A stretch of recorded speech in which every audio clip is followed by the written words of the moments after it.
दोस्तों, कहा जाता है कि हम सनातन धर्म में जीने वाले लोग हैं और हमारे संत महात्माओं ने बहुत तपस्या की, लेकिन वक्त के साथ अब ये परिवर्तन आया है कि हम इस सनातन धर्म से दूर होते जा रहे हैं, तपस्या जैसे चीज़ों से दूर होते जा रहे हैं, लेकिन विदेशी लोग इसको अपना रहे हैं। इस समय मैं आपको ऋषिकेश गंगा जी के तट का नज़ारा दिखा रहा हूँ। पीछे आप देख रहे हैं संत हैं, वो तपस्या कर रहे हैं और आप देख रहे हैं 2 या 3 कुत्ते उनके आसपास में बैठे हैं और ये नज़ारा निश्चित रूप से मन को प्रफुल्लित करने वाला है, क्योंकि कहीं शांति है तो अध्यात्म है, वो सनातन धर्म है और इसको पूरी दुनिया समझ रही है।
जटाटवे गलाज्जला प्रवाह पावित स्थले गले वलम्बितां भुजङ्गतुङ्गमालिकां डमड्डमड्डमड्डमण्डिनादवडमरभयं चकार झण्डताण्डवं तनोदना शिव शिवम् जडाकडाः सम्भ्रमभ्रमन् निलिम्ब निर्झरी विलोलबीच वल्लरी विराजमानमूर्धनि तगज्जलल्ललाटभट्टवावगे किशोरचन्द्रशेखरे रतिव्रदीक्षणं मवः धराधरन्द नन्दिनी विलास बन्धु बन्धुरसपुरद्गन्त सन्तति प्रमोदमान मानसि कृपाकटाक्ष धोरणी निरोध दुर्धरापदे क्वचिद्दिगम्बरे मनो विनोदमेतु वस्तुनि जडाभुजङ्ग पिङ्गल सपुरत बणा मणिप्रभा कदम्ब कुङ्कुमद्रवा प्रलुब्ध दिगपदोमुखे मदान्त सिन्दर सपुरत गोतरीय मे दुरे मनो विनोद पदभुतं विवर्त भूत भरतरी सहस्रलोचना प्रभेत शेषलेख शेखरा प्रसून धूलि धोरणी विदो सराङ्ग्रबीजपु भुजङ्गराजमालयानि बद्ध चाट जूटका श्रियचिराय जायतां चकोर बन्धु शेखरः ललाट चत्वरज्ज्वल धनञ्जय स्फुलिङ्गवानि पीत पञ्चसायकं नमन् निलिम्पनायकं सुधामयो लेखया विराजमान शेखरं महाकपालि सम्पदे शिरो जटालमस्तु नः कराल भाल भट्टिका धगत् धगत् धगत् ज्वलत् धनञ्जयाहुति कृता प्रचण्ड पञ्चसायके धराधरन्द नन्दिनी कुचाग्र क्षेत्रभत्र प्रगल्भनैक शिल्पिनी त्रिलोचने रतिर्मवः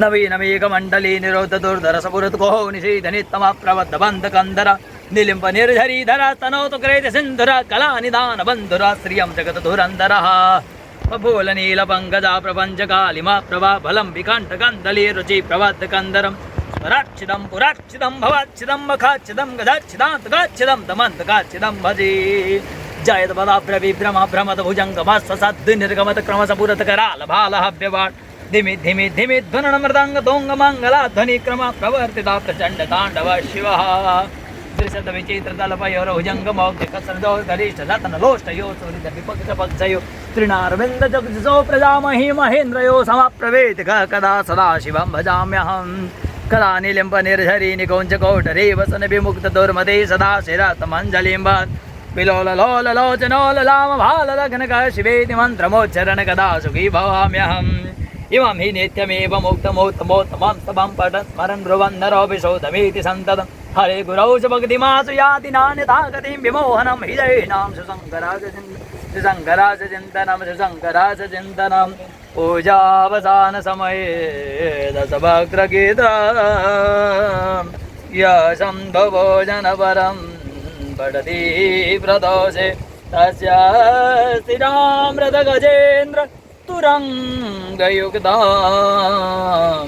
लक्ष्मीं सदैव सुमुखीं वददाति शम्भो। ओम नमः शिवाय। मैं देवभूमि ऋषिकेश का नज़ारा आपको दिखा रहा हूँ। मेरा सौभाग्य है कि मैं संध्या काल में यहाँ पर इस नदी के किनारे पर आया और मैंने देखा एक युवा संत यहाँ पर तपस्या कर रहे थे और बरबस मेरा आकर्षण उनकी तरफ बढ़ा। उसके बाद में जिस तरह से उन्होंने भगवान शिव और माँ भगवती के मंत्रोच्चार किए, रोम रोम पुलकित हो गया और मेरी ये इच्छा जागृत होगी कि महाराज जी के बारे में दो शब्द हम जाने, उनका परिचय हमारे दर्शक भी जानना चाहेंगे। तो मैं सबसे पहले आपको नमन करता हूँ और जानना चाहूँगा आपका परिचय छोटा सा जो भी आप हमें बताएंगे। मैं नागयोगी आचार्य अनुरागी नाम से जी जाना जाता हूँ। नाद पे ही हम अपना कार्य करते हैं। सृष्टि पूरी नाद पे ही अधीन है। जी। तो भगवान शिव को हम नादत तनु कहते हैं कि उनका पूरा शरीर भी नादमय है। जी। तो इसीलिए हम नाद से ही पूरी सृष्टि को संवाद करते हैं। जी। नादे न विजते वर्ण पदम वर्ण पदात् वचसा वचसो व्यवहारो एवं नादाधीनो मतो जगत।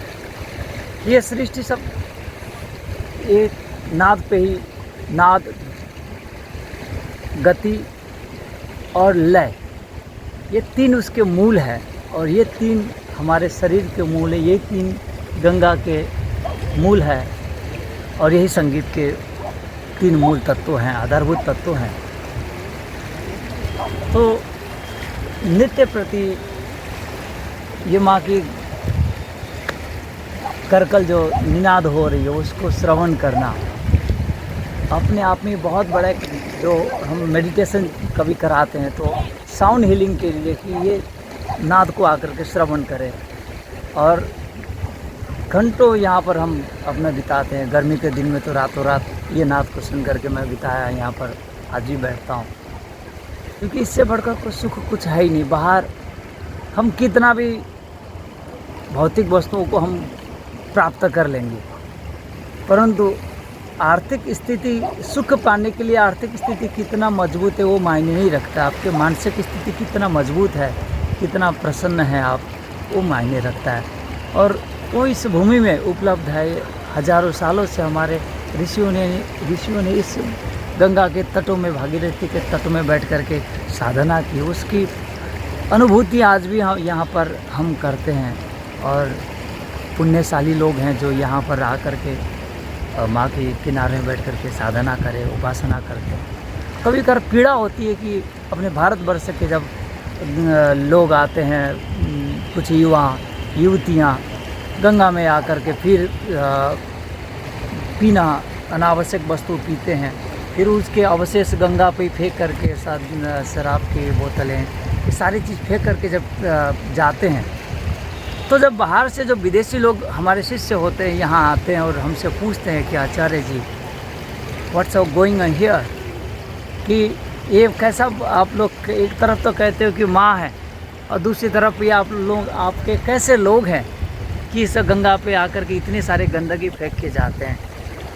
तो कहते हैं कि हम भले गंगा नदी को हम माँ नहीं बोलते, परंतु हम नदियों को इतना स्वच्छ रखते हैं कि हम उसको गंदगी नहीं करते, परंतु हम यहाँ पर मात खा जाते। हमने आज तक इतने शिक्षा स्कूल, एक आचार्य के रूप में भी 7-8 साल विद्यालय में पढ़ाया और यही प्रयास रहा कि मैं, मेरे संसर्ग में जो भी विद्यार्थी आए, हम उनको इतना तो सिखा दें कि भाई कम से कम खा करके फेंकना कहाँ है। आप कहाँ से महाराज? मैं मूलतः, मेरे जन्म सिक्किम भूमि में वहाँ पर हुआ जी। और मेरे पूर्वज यहीं उत्तराखंड के हैं और मेरी बालपन गुजरात गुरुकुल में बीता।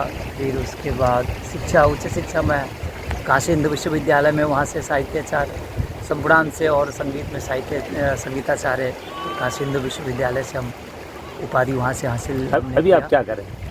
मैं यहाँ पर शिक्षा देता हूँ नाद योग का, संगीत का और मेडिटेशन का, प्रज्ञा योग का।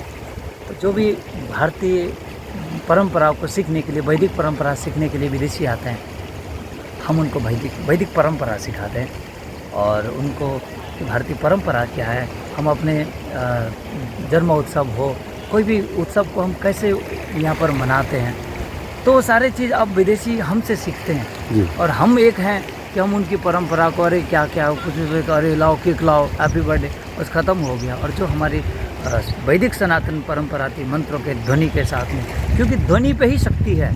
और जितना तो पहले, इसीलिए हम जब भी कोई जन्म उत्सव होता था, बड़ों के पास जाते थे, प्रणाम करते थे, तो बड़े हमें आशीर्वाद देते थे, खुश रहो, चिरंजीवी भव, यशस्वी भव, कीर्तिमान भव। तो वो ध्वनियाँ फिर हमारे अंतरिक्ष में फैलते, वो घूम करके फिर हमारे जीवन में वो काम करता। तो अब हमने वो धारा हमने बंद कर दी, हमने आशीर्वाद देना बंद कर दिया, बड़ों ने आशीर्वाद, क्योंकि अब हम गुड मॉर्निंग और गुड आफ्टरनून पे आ गए, तो ना कोई वहाँ झुकता है, ना कोई किसी को नमन करता है, ना किसी को आशीर्वाद देता है।